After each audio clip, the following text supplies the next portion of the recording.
Hello students, today we'll be continuing chapter 1 Maths standard 9. We are on exercise 1.3 question 6. Okay, so focus on the question. Look at the several examples of rational number. Look at the several example of rational number in the form of P upon Q, where P and Q are integer and Q is not equal to 0, with no common factor other than 1, and having terminating decimal expansion. ये जो part है ना, ये दो condition है. बोला है आपको P अपॉन Q के तीन चार ऐसे एग्जाम्पल्स बताओ जहां पे दो कंडीशन सेटिस्फाई होनी चाहिए. पहली कंडीशन क्या सेटिस्फाई होनी चाहिए? No common factor other than 1. ये P और Q के बीच में कोई भी कॉमन फैक्टर नहीं होना चाहिए अदर देन 1. पहली कंडीशन है P and Q should not have any common factor other than 1. Okay, other than 1 मतलब क्या?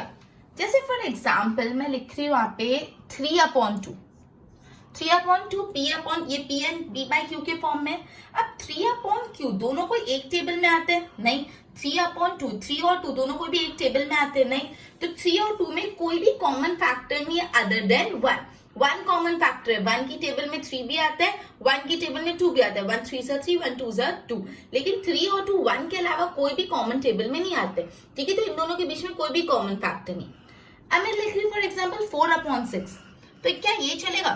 4 अपॉन 6 कैसे चलेगा? ये नहीं चलेगा, बिकॉज ये दोनों 2 की टेबल में आते हैं. 4 भी 2 की टेबल में आता है और 6 भी 2 की टेबल में आता है. तो ये नहीं चलेगा. 4 अपॉन 6 नहीं चलेगा, बिकॉज 4 अपॉन 6 में कोई 2 भी एक कॉमन फैक्टर है. मतलब अपन को P बाई Q को ऐसे फॉर्म में रखना है कि P और Q में कोई भी कॉमन फैक्टर नहीं होना चाहिए अदर देन 1.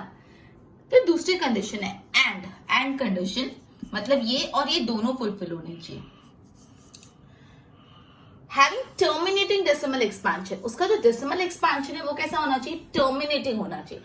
मतलब ये जो भी आप P बाई Q सिलेक्ट कर रहे हो ना, उसका जो डेसिमल एक्सपेंशन है, उसका जो डेसिमल एक्सपेंशन है वो टर्मिनेटिंग होना चाहिए. मतलब क्या? टर्मिनेटिंग मतलब जिसका रिमाइंडर 0 आता है, या तो आप उसको आपको पूरा डेसिमल एक्सपेंशन, जैसे मैं बोल रही 3 अपॉन 2, तो 3 अपॉन 2 ये वाली कंडीशन सेटिस्फाई करता है कि नहीं, वो जानने के लिए आपको 3 अपॉन 2 का पूरा डेसिमल एक्सपेंशन निकालना पड़ेगा. लेकिन कोई ऐसा तरीका है जिसमें अपन को डेसिमल एक्सपेंशन निकालना नहीं पड़े, डायरेक्टली पता चल जाए कि वो टर्मिनेटिंग है. तो यस, ऐसा एक तरीका है. अब क्या होता है, जो भी टर्मिनेटिंग डेसिमल एक्सपेंशन है उसमें हमेशा एक चीज कॉमन होती है. उसमें जो Q होता है, Q या तो वो होता है पावर ऑफ 2, या होता है पावर ऑफ 5, या होता है पावर ऑफ 2 एंड 5. अगर जो P अपॉन Q में Q है वो 2 का पावर हो, 5 का पावर हो, या 2 एंड 5 दोनों का पावर हो, तो वो डेसिमल एक्सपेंशन हमेशा टर्मिनेटिंग होता है. क्लियर हुआ? जब भी P अपॉन Q में Q जो है वो 2 का पावर हो, 5 का पावर हो, या तो 2 एंड 5 दोनों का पावर हो, तो वो डेसिमल एक्सपेंशन टर्मिनेटिंग होता है. ये एक मेथड है जानने की कि डेसिमल एक्सपेंशन टर्मिनेटिंग है कि नहीं विदाउट एक्चुअली कैलकुलेटिंग. तो आपको इतना तो बात समझ आ गया कि अपन को ये दो कंडीशन सेटिस्फाई होनी चाहिए वैसे रेशनल नंबर लिखने. कौन सा पहला कंडीशन सेटिस्फाई होना चाहिए कि P एंड Q में कोई भी कॉमन फैक्टर नहीं अदर देन 1, और दूसरी बात जो भी Q है वो टर्मिनेटिंग होना चाहिए. टर्मिनेटिंग होना चाहिए मतलब या तो वो 2 का पावर होना चाहिए, या 5 का, या 2 एंड 5 दोनों का. इतना क्लियर हो? अब अपन ये कंसेप्ट पे बेस्ड कुछ ऐसे एग्जाम्पल्स बनाते, सेट करते. ठीक है, बोर्ड पे ध्यान दो. पहले मैं सेकंड कंडीशन देखती हूँ. वो 2 का पावर होना चाहिए 5 का या 2 एंड 5 का. तो 2 का पावर 2 तो होता ही है ना, 2 का पावर 2 होता है, राइट? 2 का पावर 2 होता है. 2 to the power 1 is equal to 2. तो मेरा Q तो हो गया 2 का पावर. अब मैं ऊपर क्या लिखूं? ऊपर मैं 4 लिख दूं? कैसे चलेगा? 4 और 2 दोनों 2 की टेबल में आते हैं, तो मेरी फर्स्ट कंडीशन वायोलेट हो जाएगी. इसलिए अपन को यहाँ पे ऐसा नंबर रखना पड़ेगा जो 2 के साथ किसी भी टेबल में नहीं आता हो. तो 3 लिख देते हैं. 3 और 2 दोनों के कोई भी कॉमन फैक्टर्स नहीं अदर देन 1. 3 और 2 किसी भी कॉमन टेबल में नहीं आते, उसके कोई भी कॉमन फैक्टर नहीं, तो 3/2 चलेगा। तो अब ये दोनों कंडीशन सेटिस्फाई हो रही है। पहली कंडीशन आपकी क्या थी? पहली कंडीशन 3 की जो P and Q है, मतलब 3 and 2 इस केस में हैव नो कॉमन फैक्टर, ठीक है, अदर देन 1। तो हाँ, पहली कंडीशन सेटिस्फाई हो गई, 3 और 2 के बीच में कोई भी कॉमन फैक्टर नहीं। दूसरी कंडीशन जो 3/2 वो टर्मिनेटिंग होना चाहिए, टर्मिनेटिंग होना चाहिए, मतलब मैंने आपको बोला इसको सॉल्व करे बिना आप कैसे बताओगे टर्मिनेटिंग है, तो Q जो है वो या 2 का पावर होना चाहिए या 5 का पावर होना चाहिए, या तो 2 and 5 दोनों का पावर होना चाहिए, राइट। तो अपन ने 2 यहाँ पे लिख दिया, तो 2 का पावर है, तो अपनी ये कंडीशन भी सेटिस्फाई, दोनों कंडीशन सेटिस्फाई हुई। लेकिन एक बार इसको कैलकुलेट करके भी देख लेते ना कि इसका डेसिमल एक्सपेंशन टर्मिनेटिंग है कि नहीं। तो देखो वो अपन कैसे करेंगे, इसको कैलकुलेट करके देखो। तो मैं सिंपली क्या कर रही हूँ, ये 2 है तो 2 को मैं मल्टीप्लाई बाय 5 कर लेती हूँ, जिससे 10s के मल्टीपल में आ जाएगा। नीचे मल्टीप्लाई बाय 5 के डिनोमिनेटर में, तो न्यूमरेटर में भी मल्टीप्लाई बाय सेम नंबर करना पड़ेगा 5, तो 5 3 15, तो 15 डिवाइड बाय 10 कितना होगा, 1 0 है तो एक डेसिमल पॉइंट के बाद एक डेसिमल 1.5, तो 3/2 का डेसिमल एक्सपेंशन आपका क्या है 1.5। तो ये डेसिमल एक्सपेंशन कैसे टर्मिनेटिंग है, ये खाली चेक किया कि हाँ अपना लॉजिक राइट है। दूसरा एग्जाम्पल देखते हैं। दूसरे एग्जाम्पल में काम करो, 5 भी चलता है ना, ये वाली जो सेकंड कंडीशन है मैं उसको सेटिस्फाई करने में पावर ऑफ 5 ले रही हूँ। 5 भी खुद का पावर होता है, तो मैं 5 ले लेती हूँ न्यूमरेटर में, मतलब 5 to the power 1 is equal to 5। Numerator में, डिनोमिनेटर में 5 लिया, तो न्यूमरेटर में क्या लेना है, न्यूमरेटर में ऐसा नंबर लेना है जो 5 के साथ किसी भी टेबल में नहीं है, मतलब 5 और वो नंबर कोई भी कॉमन फैक्टर नहीं होने चाहिए। 1 ले लो, 1 और 5 कोई भी कॉमन टेबल में नहीं आते हैं, तो सिंपल। तो मेरी पहली कंडीशन सेटिस्फाई होगी कि P और Q दोनों के कोई भी कॉमन फैक्टर नहीं अदर देन 1, और दूसरी कंडीशन भी सेटिस्फाई होगी कि ये P/Q 1/5 टर्मिनेटिंग है। किससे टर्मिनेटिंग है, क्योंकि जो Q है वो पावर टू द 5 है, राइट। अब इसका एक्सपेंशन कर लो, अब इसको सिंपली कर लो, 1/5 पूरा करने से बेटर इसको डिनोमिनेटर को 10s के मल्टीपल में कन्वर्ट कर लो। तो 5 को किससे मल्टीप्लाई करेंगे, जो 10 या 100 आएगा, 2 से, 5 2 सा 10, नीचे मल्टीप्लाई बाय 2 किया तो ऊपर भी मल्टीप्लाई बाय 2, 2 1 सा 2, 0.2। तो ये जो डेसिमल एक्सपेंशन है वो भी टर्मिनेटिंग है। एक और एग्जांपल ले लेते हैं। अब एक काम करती हूँ, मैं डिनोमिनेटर लेती हूँ 8। 8 2 का पावर होता है, यस, 2 to the power 3 होता है 8, 2 to the power 3 होता है 8, इसलिए मैंने यहाँ पे क्या ले लिया 8।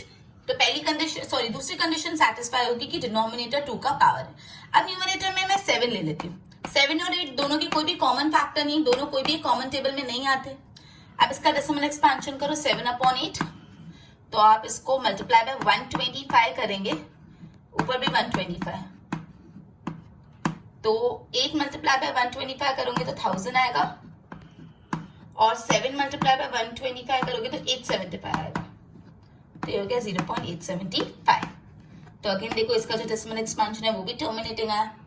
एक और एग्जांपल ले लेते हैं। अब ये एग्जांपल ऐसे लेते हैं जिसमें एक लास्ट वाला भी पॉइंट कवर हो जाए, power of 2 and 5 both.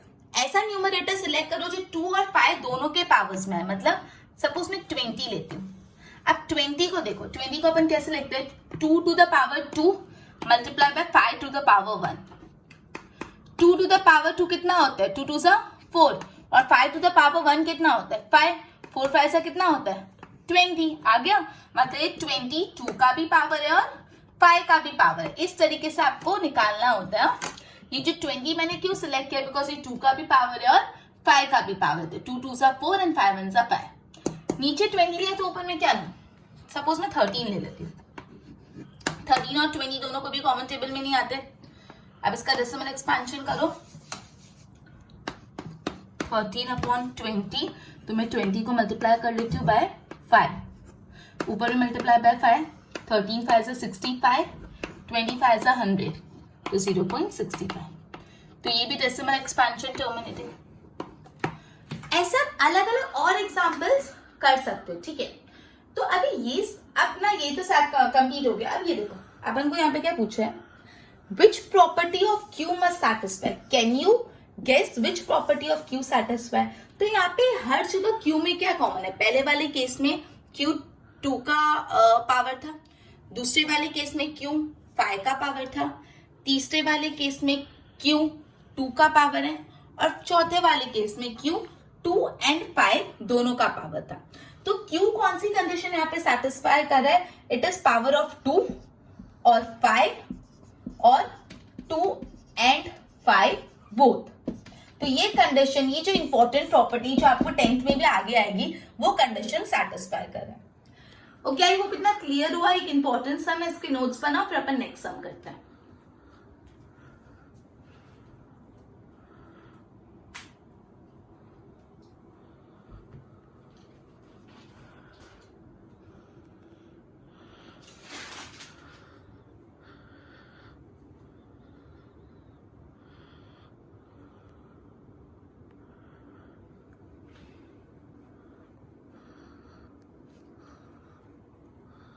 Okay, आप अपन क्वेश्चन नंबर 7 पढ़ने वाले हैं। ओके, तो बोर्ड पे ध्यान दो। ओके, तो यहाँ पे write 3 numbers whose decimal expansion is non terminating non recurring. आप उनको 3 ऐसे डेसिमल नंबर लिखने हैं जिसका 3 ऐसे नंबर्स लिखने हैं। 3 नंबर्स बोला है, रेशनल या इनरेशनल नहीं, सिर्फ 3 नंबर्स बोला है हुज डेसिमल एक्सपेंशन, जिसका डेसिमल एक्सपेंशन कैसे? Non terminating non recurring. तो अब ऐसे कौन से नंबर्स होते हैं जिसका decimal expansion non terminating non recurring होता है? Right, irrational number.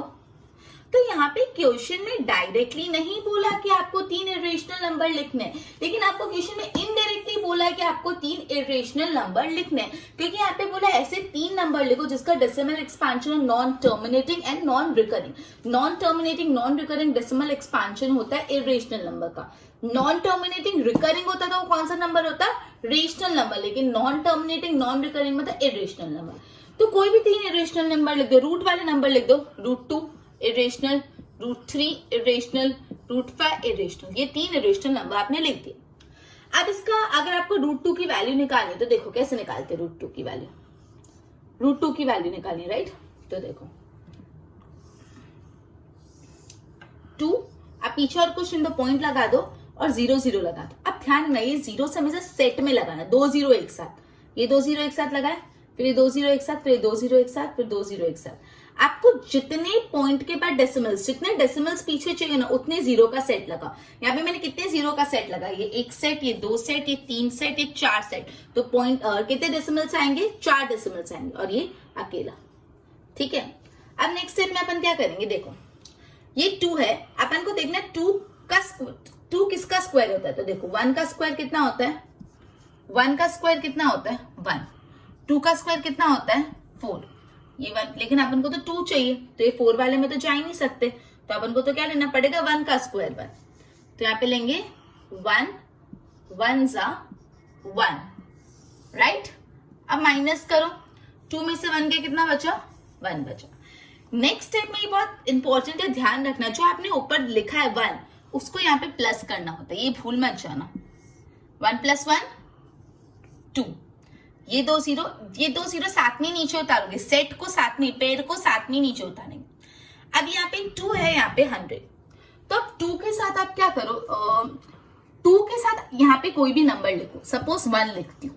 अगर यहाँ पे 2 के साथ 1 लिखा ना, तो मल्टीप्लाई बाय किससे करना पड़ेगा?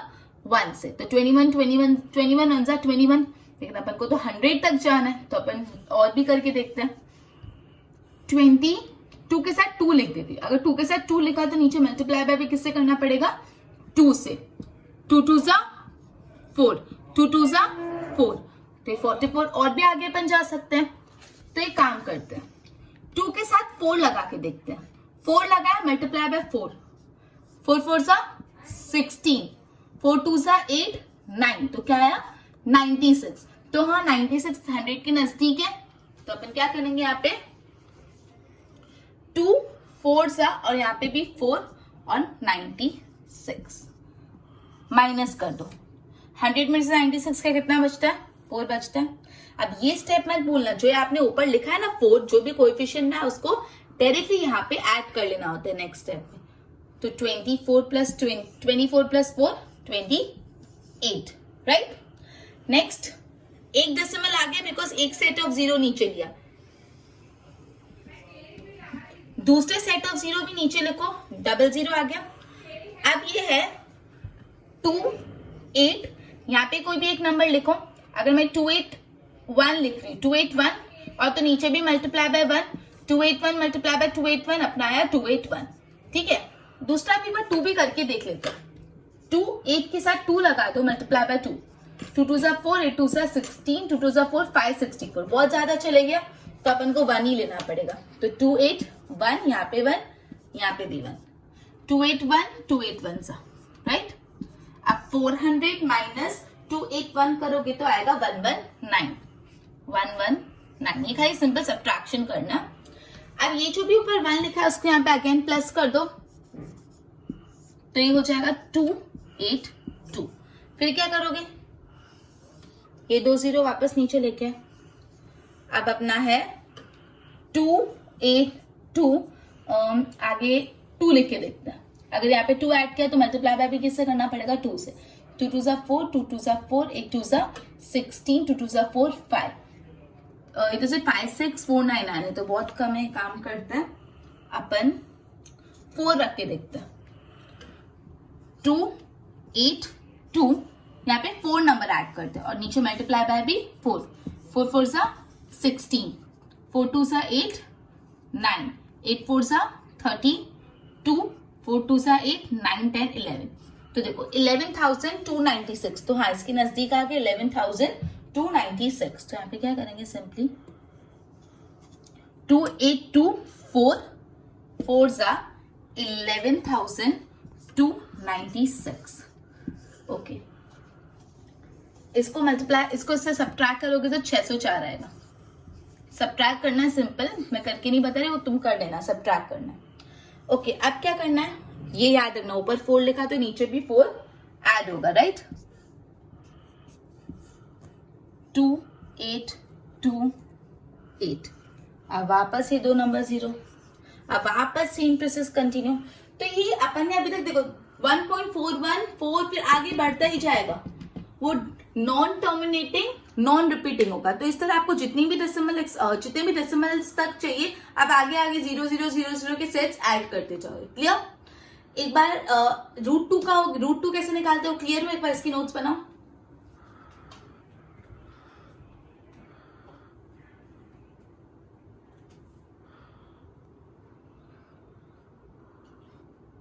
तो एक बार मैं तुम लोग को √3 की वैल्यू कैसे निकालते हैं वो भी दिखा देती, एक बार बोर्ड पे ध्यान दो। ओके, अब मैं तुमको बताया √3 की वैल्यू कैसे निकालते हैं। √3 सेम जैसे √2 निकाला था वैसे ही कंसेप्ट फॉलो करेंगे। 3 लिखा, 3 के बाद पॉइंट लगा के जीरोस के सेट बना दो। ये एक सेट बना, ये 2 सेट, मैं 2 डेसिमल तक ही दिखा रही हूँ, ठीक है। 2 सेट और ये अकेला, पीछे से सेट्स बनाते हैं, ये एक सेट, ये दूसरा सेट और ये अकेला। अब देखो सबसे पहले अपन क्या करेंगे, 3 की वैल्यू 3 चाहिए तो 1 का स्क्वायर 1 होता है, 2 का स्क्वायर 4 होता है, तो 4 तक तो जाना ही नहीं अपन को, तो 3 चाहिए तो 1 का स्क्वायर ही लेना पड़ेगा। तो 1 1 सा 1 माइनस 3 में से 1 क्या कितना बचता है, 2 बचता है। इमीडिएटली जैसे आप माइनस करते हैं तो ऊपर जो आपने लिखा होता है उसको यहाँ पे ऐड कर लो, वरना भूल जाओगे ना तो पूरा सम रॉन्ग हो जाएगा। ये 2 हो गया, यहाँ पे ये 0 0 नीचे कॉपी करा। अब 2 के साथ मैं यहाँ पे क्या लगाऊं, मैं 2 के साथ एग्जाम्पल 1 तो लगाएंगे तो बहुत कम आएगा, 4 लगा के देखते हैं। अगर 4 लगाए तो multiply by 4, 4 4 16, 4 2 8 96। Still we can go ahead, हम आगे भी कर सकते हैं। तो 2 के साथ 5 लगा के देख, 6 लगा के देखिए, 2 6 और भी 6, तो 6 6 36, 6 2 12, 13 14 15, 156, 200 के नजदीक है। एक बार 7 से भी करके देख लेते हैं। 2 ऑलरेडी है, 2 के साथ 7 लगा दो, 7 लगाया तो मल्टीप्लाई बाय 7, 7 7 49, 7 2 14, 15 16 17 18, 189। तो अपन काफी नजदीक आ गए 189, तो अपन लेंगे 27, 7 189। यहाँ पे पॉइंट है, ये वाला पॉइंट। माइनस करो 200 माइनस 189 तो 11 आएगा। 200 माइनस 189 करोगे तो 11 आएगा। जैसे ही माइनस करना तो याद रखना ऊपर जो लिखा है उसको यहाँ पे ऐड कर लो, वरना भूल जाओगे। 7 + 7 14 और 2 + 1 3 34। अब ये 2 डेसिमल्स वापस उतारो तो 1100 हो गया। तो मतलब 3 4 अपन को यहाँ पे एक और नंबर ऐड करना है, तो एक बार 2 ऐड करके देखते हैं। इधर 2 ऐड किया तो नीचे भी मल्टीप्लाई बाय 2, 2 2 4, 4 2 8, 3 2 6 684 और 1100। तो एक बार 3 भी ट्राई कर लेते हैं। 3 4 यहाँ पे 3 लिख दो, मल्टीप्लाई बाय 3, 3 3 9, 4 3 12, 3 3 9 10, 10 1029 और 1100, तो ये राइट है 1029 सेट हो जाएगा. 343 और यहाँ पे भी 3, 1029. अब माइनस करोगे फिर सेम प्रोसेस कंटिन्यू होगा. अपन को 2 डेसिमल तक मिल गया. √3 की जो वैल्यू होती है 1.73 होती है डॉट डॉट डॉट अब तो 2 डेसिमल और भी करना है तो आप आगे से कंटिन्यू करके जितने डेसिमल तक लेके जाना है उसको लेके जा सकते हो. क्लियर? एक बार इसके नोट्स बनाओ.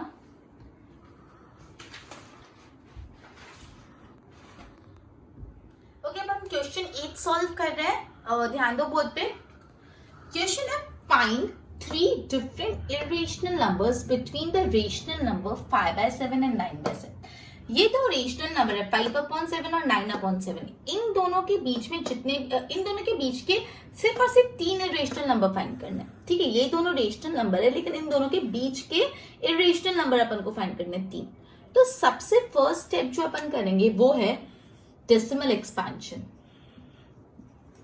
डेसिमल एक्सपेंशन किसका डेसिमल एक्सपेंशन करेंगे? 5/7 का. फिर सेकेंड स्टेप में अपन डेसिमल एक्सपेंशन करेंगे 9/11 का. और थर्ड स्टेप में इन दोनों के बीच के जो नंबर्स हैं वो अपन निकालेंगे. तो सबसे पहले अपन 5/7 और 9/7 का डेसिमल एक्सपेंशन करते हैं.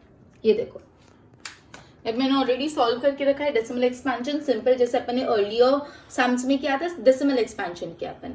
देखो अभी आपने जब 5/7 का डेसिमल एक्सपेंशन किया तो आया 0.714285 और 9/11 का जब डेसिमल एक्सपेंशन किया तो वह 0.81, ये dot dot dot 8181 dot dot dot. Right, अब आपको ये दो नंबर के बीच के 3 इरेशनल नंबर फाइंड करना है.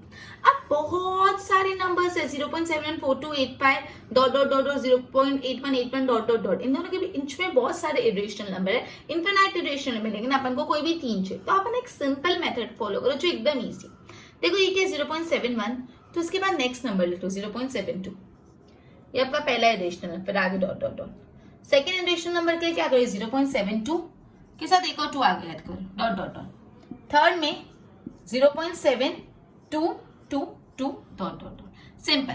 ये आपको 3 इरेशनल नंबर मिल गए बिटवीन 0.74285 एंड 0.8181. अब 72 नहीं लेना 73 लेना है तो भी कर सकते हो. पहला नंबर 0.73, दूसरा नंबर 0.733, तीसरा नंबर 0.7333. आप ये मेथड से भी सॉल्व कर सकते हो. ऐसे भी कर सकते हो, ऐसे 0.75 भी ले सकते हो. इसके और इसके बीच में कितने भी इरेशनल नंबर होते हैं, कोई भी 3 लिखना है आपको. ठीक है, लेकिन ये सबसे सिंपलेस्ट मेथड है सॉल्व करने की जिसमें बहुत कंफ्यूजन का स्कोप नहीं रहता. आई होप इतना क्लियर हुआ. एक बार इसके दोनों के प्रॉपर्ली नोट्स बनाओ फिर अपन आगे करते हैं.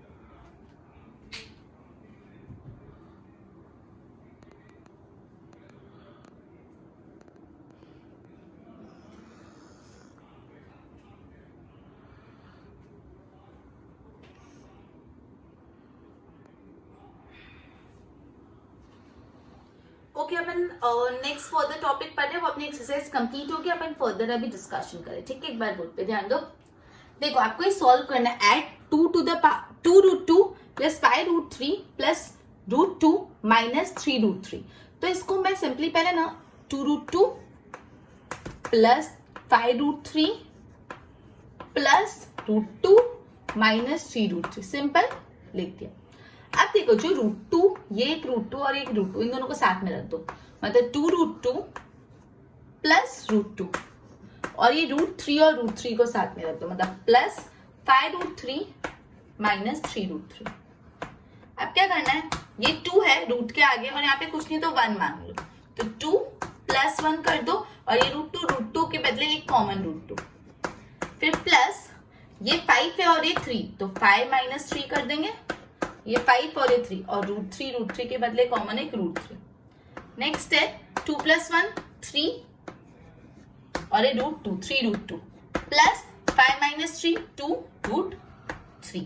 तो ये अपना आंसर आ गया. इस तरीके से इसको सॉल्व करना. राइट, उसके बाद हम मल्टीप्लाई 6√5 बाय 2√5. 6√5 multiply by 2√5.